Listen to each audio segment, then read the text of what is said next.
can you explore planets or moons fully in Starfield? Well, in today's video, I will be answering that question because this was one of the things that I was super curious about inside of the game. What I decided to do was randomly land first of all on a moon to try to see if I could potentially explore it fully. Long story short, this was way more difficult than I thought it would be. So upon landing on a random spot on the planet, because you can do that, you can land on any single area of land that isn't water, I discovered that there was a spaceship that landed. So what I did from here was I made my way over to it, and it was like a location discovered, which gave me XP as a reward. And here I was able to find some NPCs and talk to a captain who kind of gave me some free items, which was a really nice thing. From here I decided to make my way towards one direction. Long story short, it's pretty barren on this specific moon, and it seems to be the case on most moons and planets inside of the game. Now, before you lash out and say this is the most disappointing thing, first of all, there's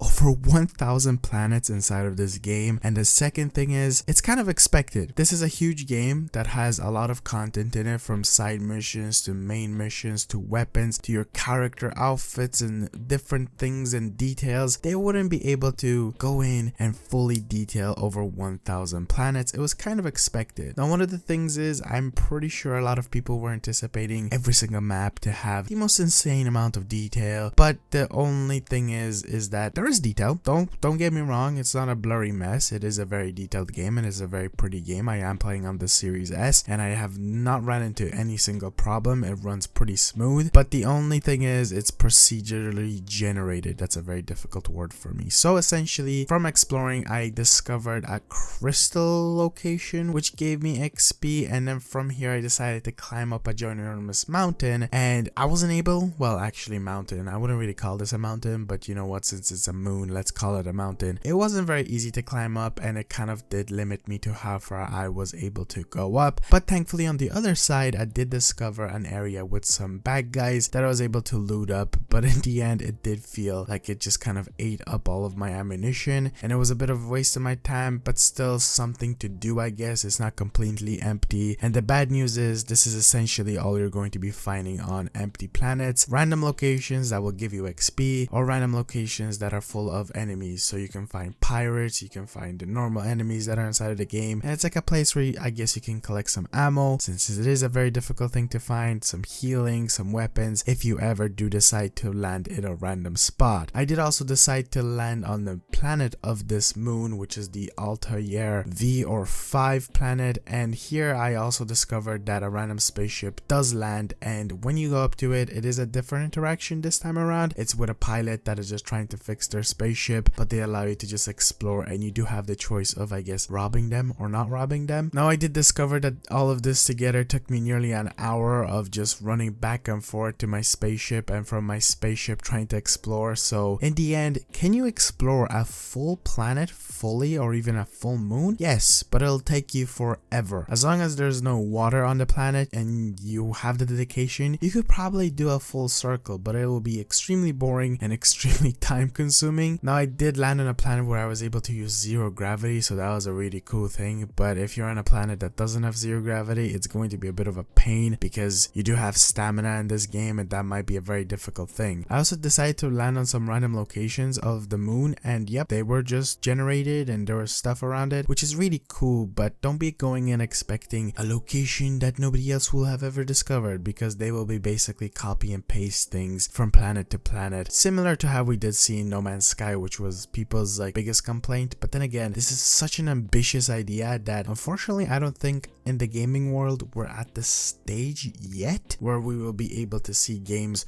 with over 1,000 planets that have insane detail. At best, there's probably mostly like 20 to 10 planets inside this game that you will probably find specifically generated stuff to those planets, just because they are like the main story parts of the game. But even on those, you will probably find some random stuff that you will find on other planets. So yeah guys, that's it for the video. Hopefully this was interesting in some kind of way. I will be making making plenty of Starfield videos and just guides on all kind of games. So if you do like this kind of content and would like to find out more about Starfield from tips and tricks and other things like that, be sure to subscribe. We're on the road to hitting 50,000 subscribers. We're not too close, but we're also not too far away. Thank you all so much recently for showing so much love to the channel, and a like would also be very much appreciated, as that does help out not only the channel itself, the video, but also spreading out to other people to help them see this video as well. So thank you so much. I'll see you guys in the next one. Peace out.